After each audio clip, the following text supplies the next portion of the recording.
I felt like crying so much because I felt like I was really failing as a mom, It was just so much going on. Hello everyone, my name is Chisom Oyoka and this is Mel with Samsung.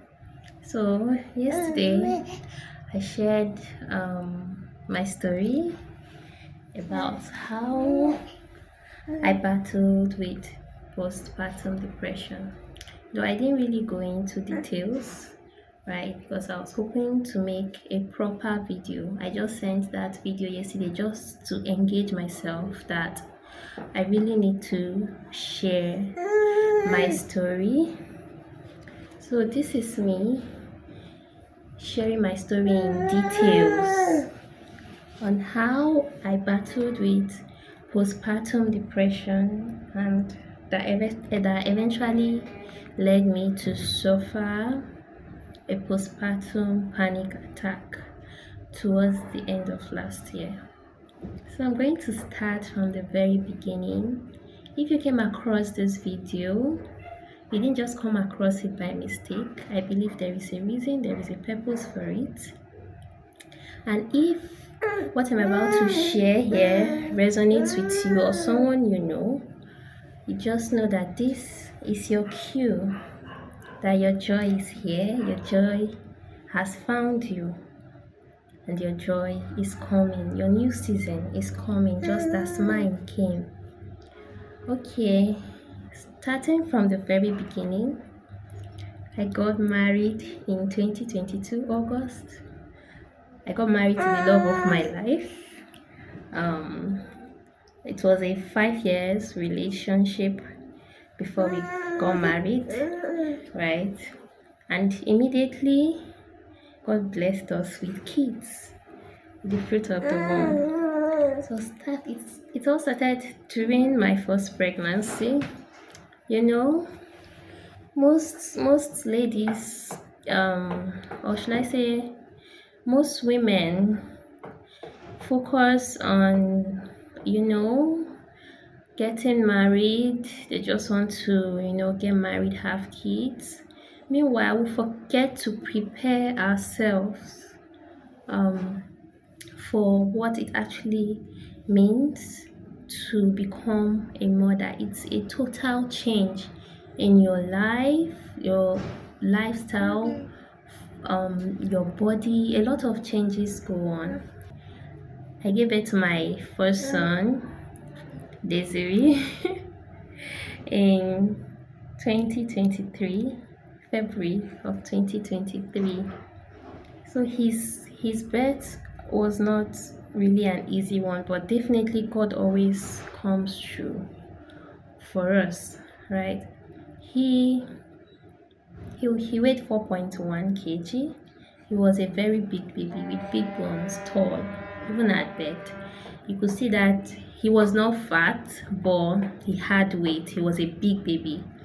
So at 4.1 kg, I delivered him through vaginal delivery. It wasn't an easy process at all. I even had to go through cervical sweeping. The medical practitioners here will understand what that means, or mothers who have gone through that kind of difficult birthing process will know what it means for them to sweep your cervix while your labor while you're in active labor continuously, right? So it wasn't easy, but God came through for me. Thankfully, I was able to push him out as quickly because the whole cervical sweeping the pain is indescribable. Just as you cannot describe the pains of labor, then on top of the labor pain, sweeping your cervix is on another different level, because my cervix was not opening naturally, right? So he came out and I had a second degree tear. It wasn't actually given to me by the my midwife. he just tore me open, like without coordination. So thankfully, I was able to go through all that with my husband by my side. You see, men go through a lot. It's not just we women, because in my both deliveries, my husband was by my side in there in the labor room, and I felt that if he had not been present there, because God used him greatly to support me, right? If he had not been there, probably a lot of things might have even gone wrong, because he was he kept on encouraging me, to hold back when I'm supposed to hold back, and to push when I'm supposed to push. It's not easy. I'm grateful for supportive partner, supportive family, even my family, my mom, my siblings, my mom-in-law, my siblings-in-law, right from the time I conceived my first child up until now. Their support, their love is indescribable. Is so much, right? My mother-in-law single-handedly carried my pregnancies on her head. Like, I was always with her, because my husband is a very busy person. In as much, he still tried so hard to make out time, to be present, despite the need to provide, despite the need to keep us all comfortable, right? Let me settle this, madam. So I had my first baby, and as God will have it, it was a successful birthing process. There was no complications, right? No bleeding, nothing. I was grateful to God for that, and I'm also grateful that He gave me the gift of two mothers. I have two mothers: my mom, who gave birth to me, and my mom, who God blessed me through my husband. That is my husband's mom. She first started my omugo, like taking care of me after I gave birth, because she's close by. Yeah, we live in the same city. And then after about a couple of weeks or so, after about a couple of weeks, my mom came in from the north to give me omugwo, so that you can see how privileged I am.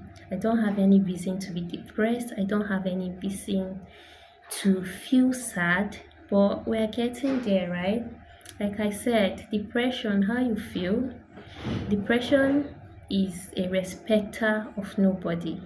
It even dares people filled with love, and we need to stand firm to fight against it, because it comes to kill, steal, and destroy. I feel it's one of the strongest tool the devil uses, especially against believers. Like in the book of Revelation says about the woman that was pregnant with child, and the beast being ready to eat her child. You saw the length at which the beast went to chase the woman just to get that child, and God protected her.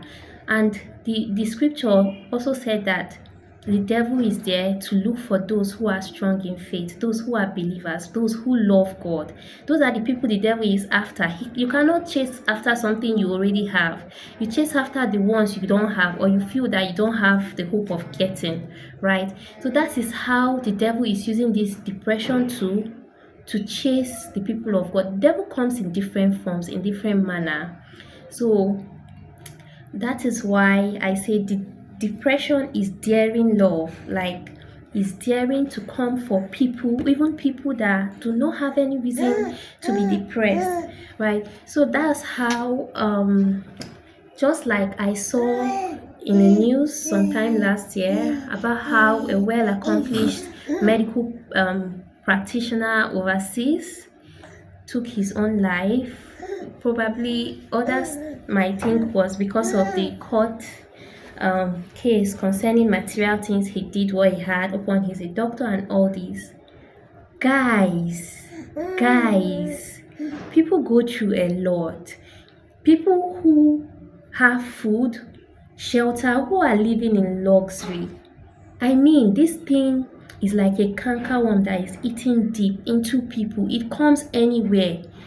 The beast is in the world, and it is here to attack the people of God, those who God has blessed with so much greatness, So back to the love I have around me. I have so much supportive people around me. My mom was done with her omugo, right? And went back to the north. She's a businesswoman, a very strong woman. Sometimes I wonder how she went through all this in those days when things were difficult, and she basically raised us single-handedly. Her strength is not here. I know it was definitely God's grace. It was the handwork of God that kept her through, right? Kudos to all single parents out there. I don't know how you guys do it, especially the ones that don't have support and love from anyone and still face abuse from their partners on top of it.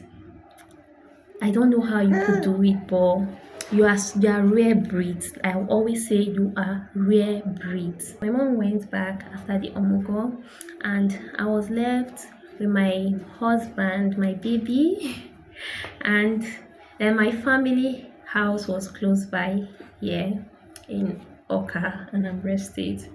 So I was really finding it challenging as my mommy left, because then I had to be up and doing. It's not easy to sit down in a place and then you have things you need to do. The house has to be organized. You have to cook. I didn't have a help then. You have to cook. Your husband was definitely going to come back tired from his own work, from his own hustle. You have to at least make him feel he's back home. You have to make him comfortable. It's not easy on either side. As a mother, as a father, especially a responsible father, it is not easy for responsible fathers. So I was just here most of the time. That was after my mom left, and I started becoming so active. That was how I was faced with cervical prolapse. I couldn't, I felt my whole organs were going to fall off. I couldn't stand. Then if I go to buy something, I back my baby or use the baby carrier, I will just walk from here to there, not up to 3 steps, 4 steps. I'll be looking for where to sit. So, and on the streets there are barely places for where you can take a break. I couldn't stand, I couldn't walk. The pain was severe. So I started searching for a way to stop this, because I could not imagine myself being incapacitated at that stage in my life. I just had a baby. It was not even up to 2 months. He wasn't up to 2 months old. I was so worried, and I told my husband about it. We both looked for a way. We found that Kegel exercise with some extra manipulations while lying down, your pelvic floor elevated constantly, was going to help. So I started doing this. Meanwhile, as I was doing this, I was always on my feet too. I was always seated on hard surface. I just put to bed to breastfeed, because I exclusively breastfed my kids. So that was how it went on and on. It wasn't really easy. This myth, shall I say, or this popular belief, or the popular act that people do when they give birth, tying your tummy. I couldn't even dare it. Because I started at the beginning, but I had to stop because I felt it wasn't helping the prolapse. It was only making things worse. So I had to stop, like hold off on the tying of my tummy and all that. And after I had my baby, I didn't realize how much my body had changed. The mirror then wasn't my best friend. I hated looking at myself in the mirror. I hated even taking pictures. I really hated it because from my skin, I wasn't so bothered about my skin because I knew I'm a skincare person. I was still going to work on that, but I felt the general body change or my body structure transformation, everything. I was so scared that I wouldn't get it back. I was so like Mama wants to share her own story of how she loves taking breast milk. so, so I really hated looking at myself in the mirror. You know, from my bulging stomach that I couldn't even walk on, to whatever was going on inside, to the sleepless night. Since I took in 2022, I had not had quality sleep. It's just recently that I'm trying to, I've not had quality. I've not slept. Like me that love sleep. The change was drastic. You guys, the change was drastic. My husband was there. He was really supportive. Right? I breastfed my son for 6 months exclusively. Right? At this point, Kara was already feeling sleepy and she doesn't like noise when she wants to sleep. I breastfed my son for 6 months exclusively. And one thing exclusive breastfeeding does is that it can actually really change your cycle, your menstrual cycle, right? So due to that exclusive breastfeeding, I didn't have any cycle for the whole period, and even a couple of months or thereabout after I had stopped breastfeeding exclusively. So when I eventually started, right, my calculations were wrong. I didn't know how to start from. Definitely my ovulation changed, everything changed. I was still trying to get a head start, right? Then 3 months after the exclusive breastfeeding, I took in again. I didn't know. It was towards the end of the year in 2023. I started falling sick. My baby too, that period, was always falling sick. I was like, what's the problem? So I went to the hospital, and then, though deep in my spirit, I knew that I might have taken in, because it was only morning sickness that could make me feel like that, right? So make me feel like that. So I went to the hospital and I did a pregnancy test, and it came out positive. I didn't even know how to feel. I was so worried, so scared. Like, I was really worried that, okay, my life has taken this much change with my first baby, and another one is coming. I had not even had time to take in, like, I'm now a mother with the first one, and my baby was just 9 months old. I took in again. I had to stop breastfeeding him completely because it was going to be too much, making a baby, and I knew that I couldn't just keep up. I wasn't going to keep up with both nursing my baby. He's a boy, he eats. He's a boy, you know how it is with boys. And then this one, plus the morning sickness, it was so severe. I had to go stay with my mom here. That is my mom-in-law, right? My husband's mom. I had to go stay with her throughout that period, throughout the first 3 months, because the morning sickness was so severe. I couldn't keep anything down. I was always throwing up. Even our tenants there, even the people in the compound there, would always hear me throwing up, and they'll be wondering in the middle of the night, anytime, morning, afternoon, night, throughout, they'll be wondering what was going on. Right. So that phase passed. I couldn't wait for it to pass because I just like, where even now, what does it that period? It was, those people that go through excessive morning sickness during pregnancy. I just don't know what to say. It's not easy at all. The feeling is indescribable, right? So I went through that phase. It was done, you know, and my baby became a toddler. Gratefully, he's a strong boy. He even started walking so early, you know. He grew up. He had to grow up so fast, faster than I would have loved, because he was expecting a sibling, right? So, and that's why sometimes if I sit and look back, I get so emotional, because that period, while it was just him and I, my husband was mostly at work. I was with him alone at home.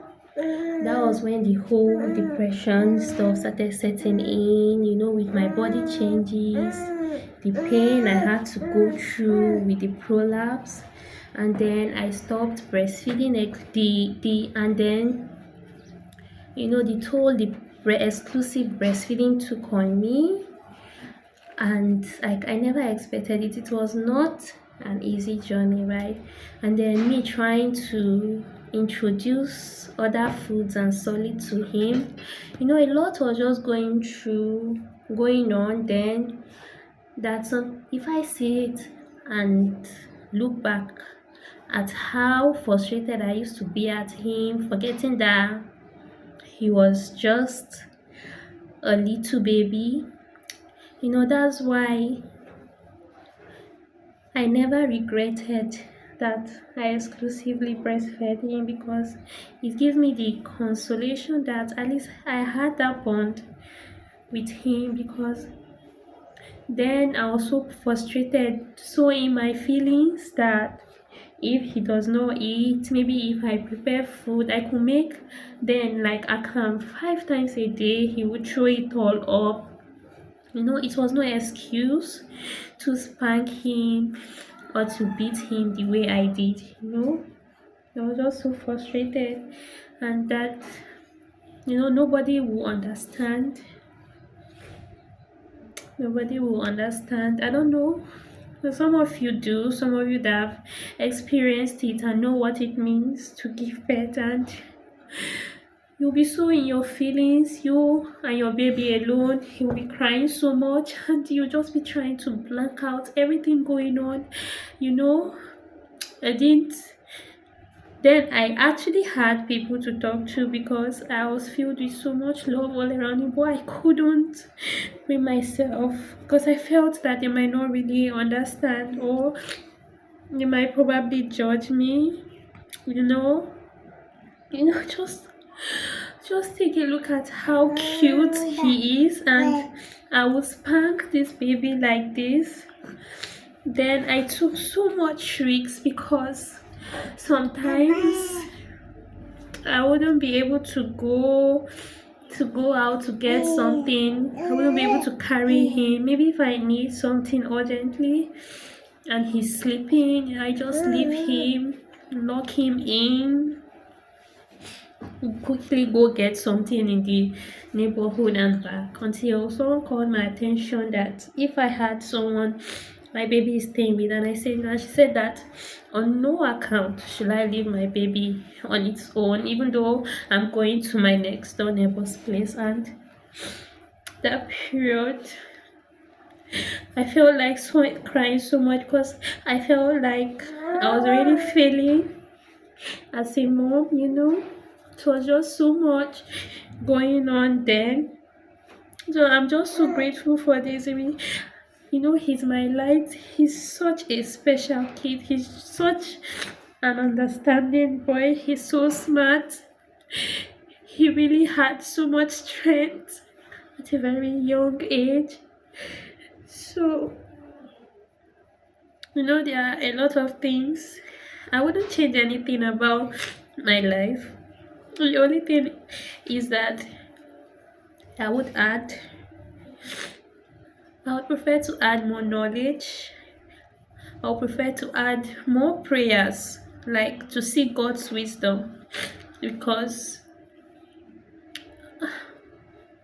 God's people can't perish. God's people can't wallow in their problem, because I feel that the Spirit of God feeds them with wisdom and how to go through every phase of life.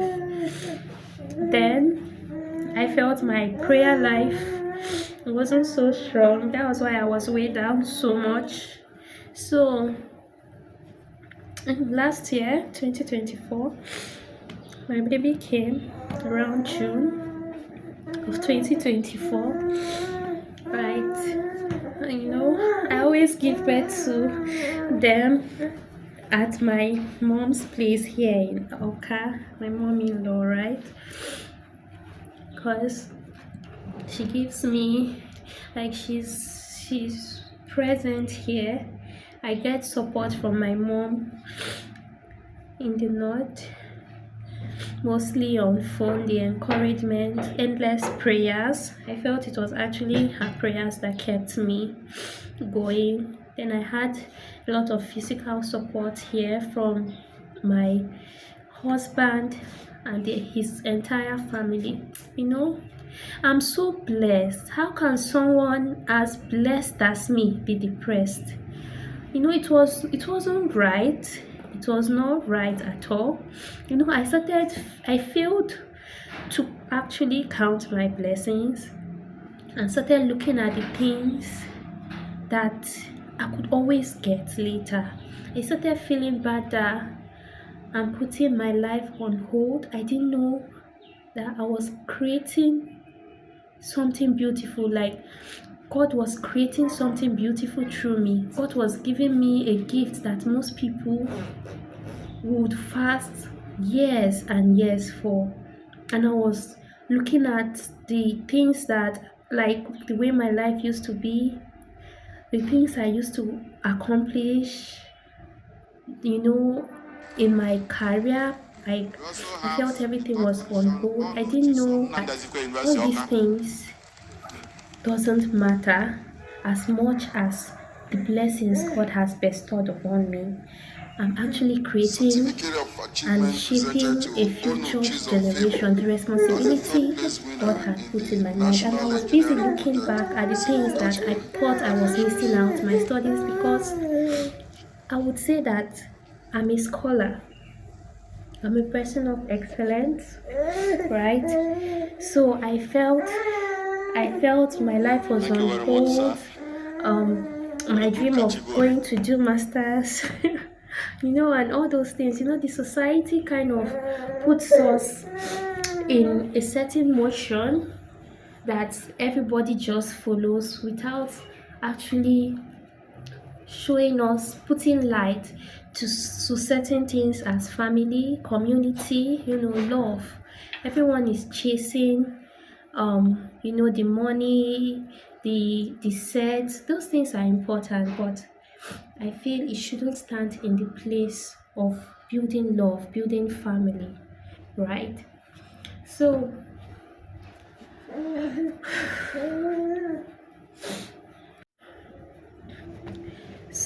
I had my baby in June, and at her birth, she actually came a month earlier than my EDD, right? Because I had a big baby then, in my first pregnancy. I was always conscious of, how I eat. I was always conscious of not overeating, and so that I'll put my baby's weight in check. She weighed, I felt I actually did it a bit too much because she weighed a little below 2.5, right? 2.47. Okay, let's just say 2.5. Mama, okay, ho. Onu-Okechukwu, bụ sọma, Onu-Okechukwu gọziri agọzi. Hey, Onu-Okechukwu, bụ sọma, Onu-Okechukwu. Okay, I think I see what she wants. Okay, Mama.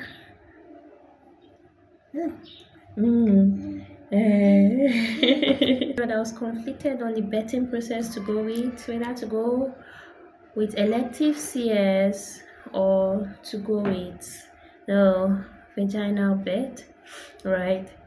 So then I started preparing for both elective CS and the vaginal bet. Like I said, my baby came a month earlier. I don't know if I mentioned that she came a month earlier, meaning I started my preparation a month to my EDD, not knowing that baby was already coming the way she wanted to come. God had already said, baby girl, this baby is coming out normally. You don't need to worry. You don't need to stress yourself, right? So after my preparations and the rest, a few days later she came. Labor started. I just actually went to the hospital for checkup, the regular checkups, and I was told you're already 4 cm dilated. Though I didn't feel a thing. At that 7 cm dilated, I was not feeling pain. Like, that's how wonderful God is. That's how merciful God is. God said, I saw your pain the last time. I'm going to make things easy. And that's how what he does. He makes our burdens light. So she came at 2.5 kg. And somehow I still had a tear. My cervix was not dilating again. I still had to go through the cervical sweeping. It was quite painful. But the experience was, I don't know how to describe it. I would say, okay, hers was fair, but somehow I was in so much pain. Maybe because I went through this process under 1 year or 1 year plus, right? So somehow I was like, are you sure I'm going to go through this again? But God has his plans for me, I know. So Mama, don't you know that? She came, I had to go through everything again, the 6 months breastfeeding, because I said, no, I have to. One thing I told myself is that I'm going to give my children equal treatment, equal love, equal respect, you know, everything the same by God's grace, God's special grace. So I exclusively breastfed her, you know. This time around I had 3 omugo. Like, I had omugo with 3 different persons taking care of me at different points. First of all, my mother-in-law, as usual, my sweet mom. I call her sweet mom. So when you hear me say sweet mom, just know she's my mother-in-law. I call my mom Oyibo mommy. She's my lovely mommy. So when I say lovely mom or Oyibo mommy, just know that it is my mommy, my pet mommy. So first of all, my sweet mom did omugo for me, right, for about 2 weeks plus or so, before my mom came down from the north again with my elder sister, my alobam, my paddy, the best sister in the world. So my mom did omugo for me. She had to leave early because, you know, she had things. She's also a busy woman. Okay, then my sister stayed the rest of the period for me.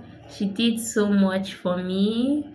So then when she left, I was that period at just a couple of weeks before I gave birth to Kyra. I got someone to help me. Like, I got a help. Dorcas came from the north. You know, I'll tell Dorcas' story some other time. So she came from the north to help me. I'm really grateful for Dorcas. I'm grateful to God for Dorcas. She came through my mother-in-law. You see that woman? Hey, God just used that woman to bless me. Ndị Igbo ya si, Chukwu just jiri nwaanyị a wee chọọ m mma. My Igbo is not so strong. I have so much stories to share with you guys. So. Dorcas came that period. So after my sister left, I was left with Dorcas, my babies, my 2 babies, my husband to take care of. And I was just taking it each day at a time, hoping that very soon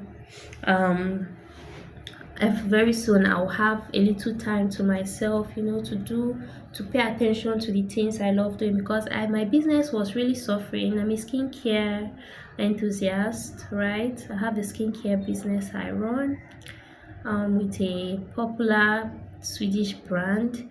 So I had to put that was really suffering. I have dreams, I have things I wanted to do. I could not see myself, getting anywhere anytime soon. I was forgetting to enjoy motherhood. I was forgetting to see my blessings. I was forgetting to enjoy the moment, right? So depression started setting in again. Somehow I thought I could handle it. I was like, Chisom, be patient, it's just for a while.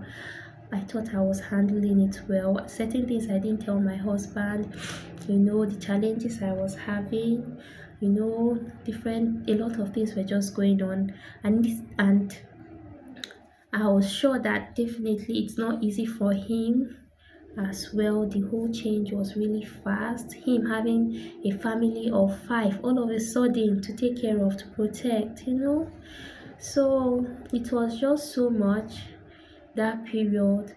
Then come December, on the 18th of December exactly, I just thought, okay, let me go see my sweet mom before the Christmas period.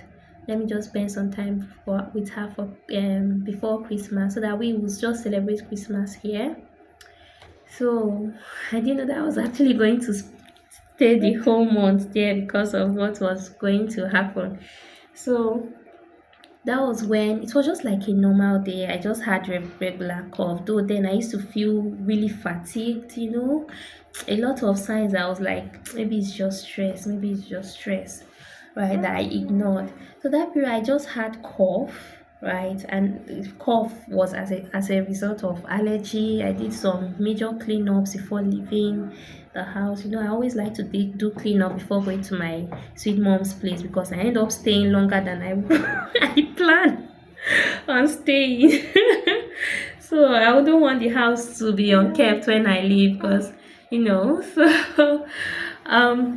so even though when each time I come back, my husband must have helped with the cleanup in preparation for my coming back. I said I'm blessed though. I don't have any reason to be depressed, but I don't know what the devil is planning. He has failed.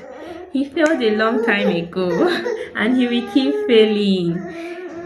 Okay guys, I want to back this one down. That will not allow me to make my video in peace. Mama. Okay, I think I might need to walk around. I'll stay standing. At this point, I'm trying to keep the camera as steady as possible. Right, so that period, I went for a holiday. I went for a mini vacation at sweet mom's place, and only for me to end up staying longer. I planned to come in before Christmas, right? Like I said, I ended up staying longer. Once I get there, I always get so comfortable. So it was just a normal day. I like I mentioned, I did some cleanup before going, so I had an allergy, like cough or so. It was just a normal day on that day. I think it should be around the 18th or thereabouts, between 18th and 20th of December 2024. I actually even planned on washing that day. She went to the market. My mother-in-law went to the market.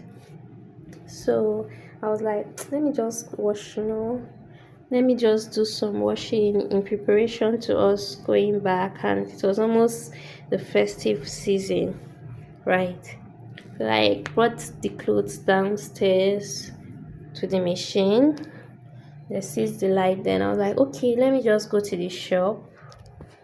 Just, how most evil houses are. Once there's a house, there's a shop somewhere, a business place somewhere.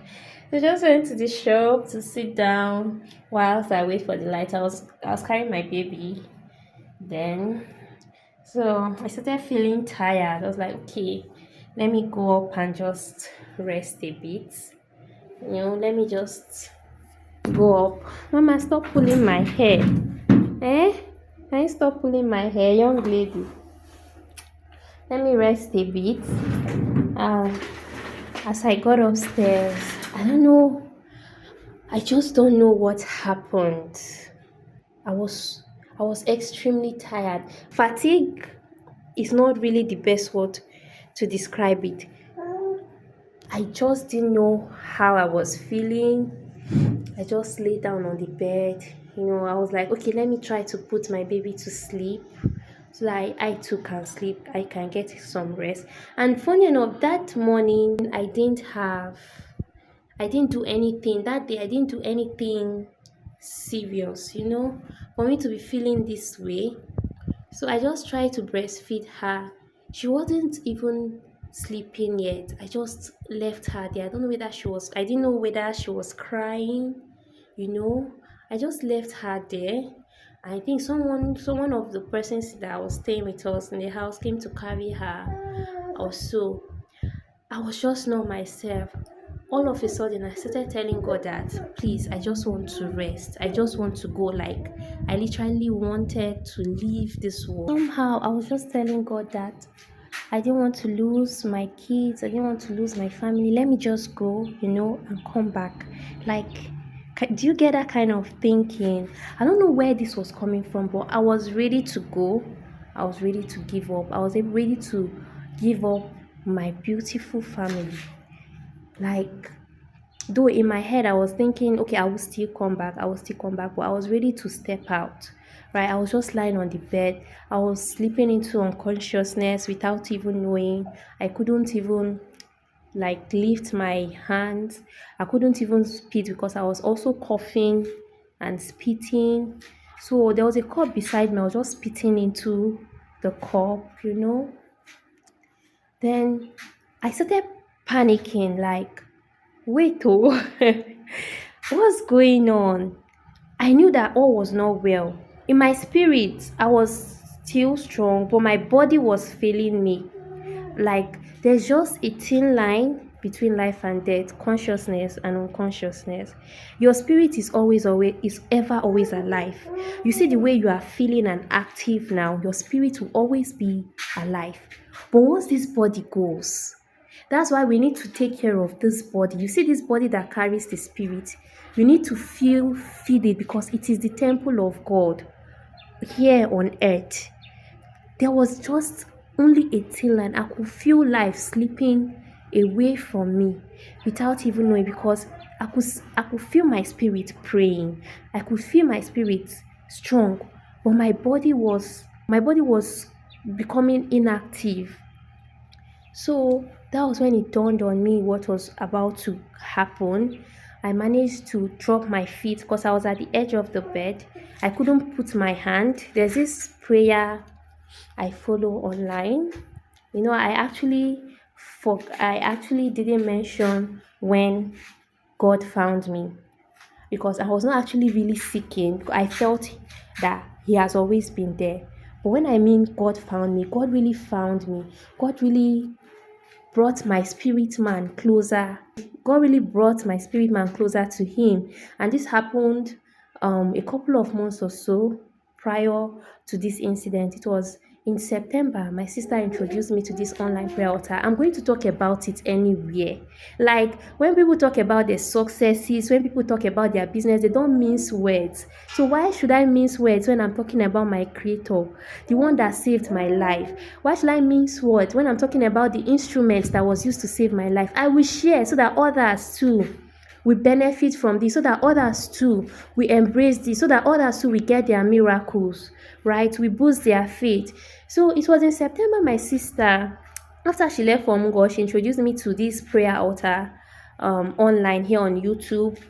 It's organized by a popular pastor, Pastor Jerry Eze. Papa, I will mention your name. I will mention your name because God is using you to change life. God has used you to change my life. God has used you to make my life a living miracle. And I'm going to mention your name. I'm going to say that may that oil, that fire that is burning in you, may it know no end. In the mighty name of Jesus, I am going to say it, right? So my sister introduced me to the prayer altar. I started following. I became consistent in September. Little did I know that God was preparing my spirit for what was coming. Like the devil had already planned this, but God has cancelled that plan even before the devil planned to make it. Like he sees steps ahead. When I say this God is omnipresence, omniscience God, the mighty man in battle, he had already gone ahead to fight my battle for me and started preparing me before then. So I came on the prayer altar September. I was praying. You know, Papa, Pastor Jerry, I call him Papa. Papa always does this, we call it heavenly CPR. Placing your hands on the floor and the OOS declaration. All NSPPDians will understand what I'm trying to say at this point. So that point where I was lying down helpless on the bed, like that word came to me. O earth, you shall not receive this body. You shall not receive my body or the bodies of my loved ones until I say so. My bones will not be broken on you. My blood will not be spilled on you. My flesh will not be scattered on you. Hear me as I hear the Lord. I kept on saying this because at that point I knew I was going. My body, I could not control my body. I was already like jerking. I don't know how to call it a seizure, but I couldn't control my nerves. I couldn't control anything at all. It was at that moment my mom came back from the market and she saw me on the bed. So at some point I even texted my husband, like a lot was going on. I texted my husband, he was at work, that he should come. My mother-in-law came into the room and she saw me, so she screamed. Thankfully, you see how God planted everyone there at the right time, because my brother-in-law, usually he was usually not around at that time of the day. It was early afternoon, late morning-ish, right? They usually go to work. And it turned out that both of them, including the one that does not live in the house, they were around at that moment somehow. So and at the same time, my mother-in-law, you see timing, God's timing. My brother-in-law, mommy came back at the same time to that period, and she screamed. They had rushed me to the hospital. At that point I was behaving like someone that wasn't in her right senses, and I was in my spirit, I was saying things. I was calling on Elroy. I was requesting for the NSPBD prayer, because while I was on the bed, I was listening to the prayer, Pastor Jerry Eze's prayer. That was what kept me going. I could bet that if I had rejected the prayer altar, if I had rejected going closer to God, if I had rejected boosting my faith and strengthening my prayer life, if I was complacent, if I was relaxed, I wouldn't have come out of what was happening to me then towards that festive period, because the devil actually came to steal me away. But God will always reclaim what is his. Like the devil looks for the bright ones. Once you are going through difficulties and challenges in your life, know your star is not ordinary. You are a bright star, you are a shining star. So go closer to God, stand like that your star may shine, that the devil will not steal you away from people that you are important to, right? So Then I was rushed to the hospital. I gathered that I went to the first hospital.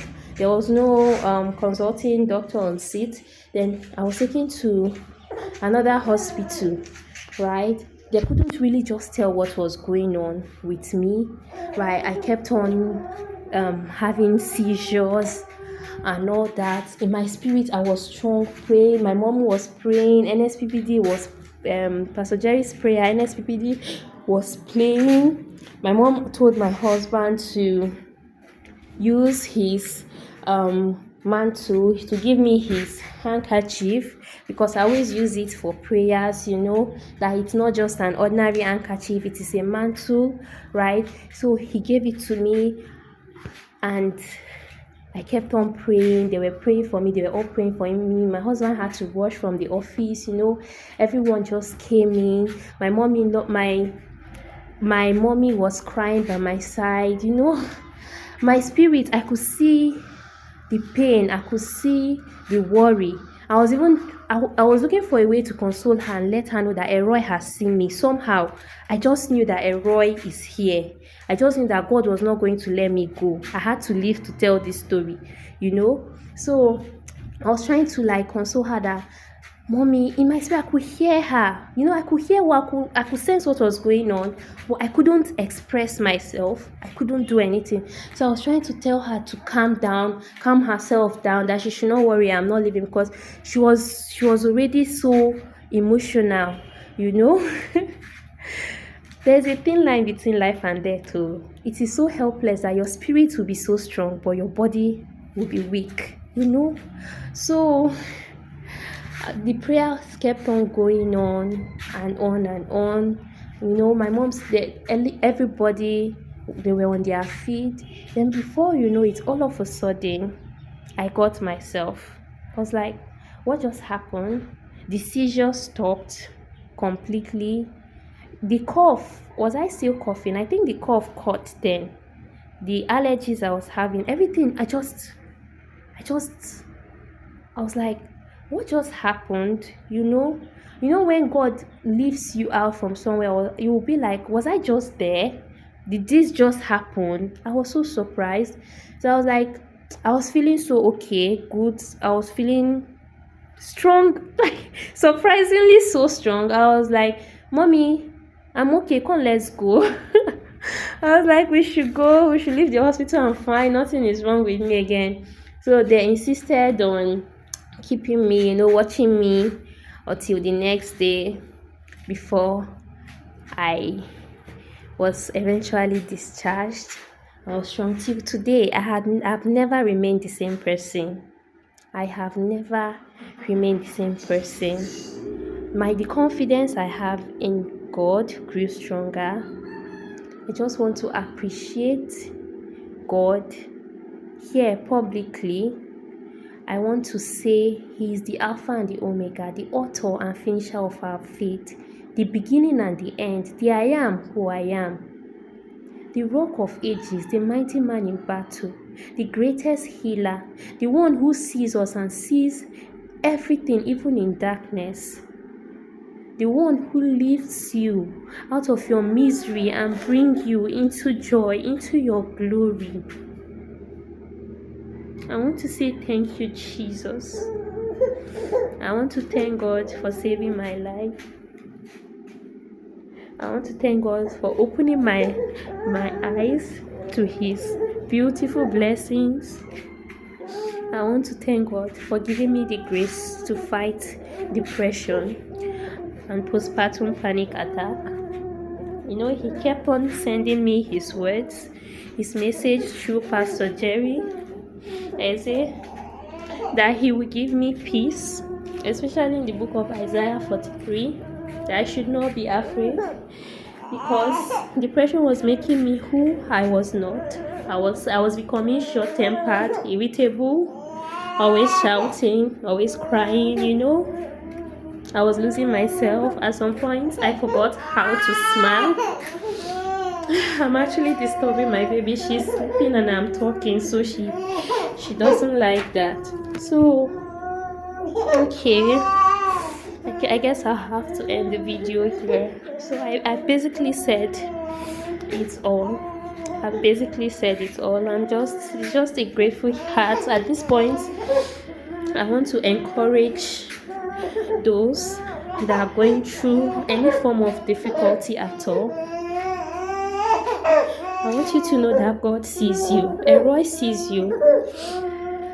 And at his own time, it is never going to be too late, because with God, he is always on time.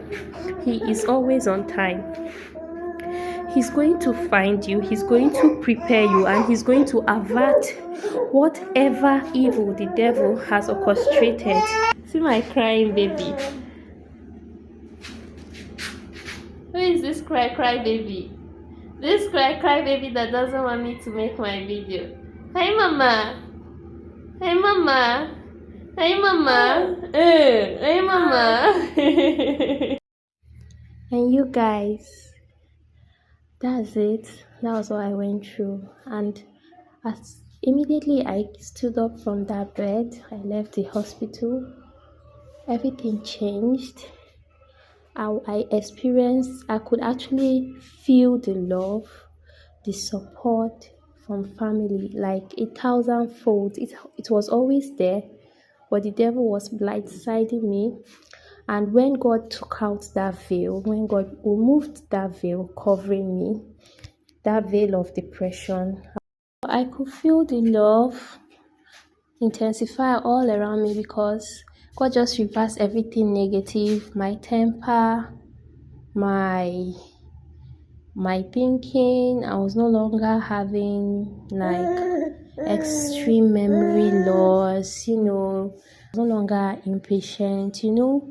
Depression comes with a lot. It just totally changes your person. You know what it means for a blanket to be covering you, a veil of something negative covering you. It covers all your good quality, every good quality you have, even the gifts, right?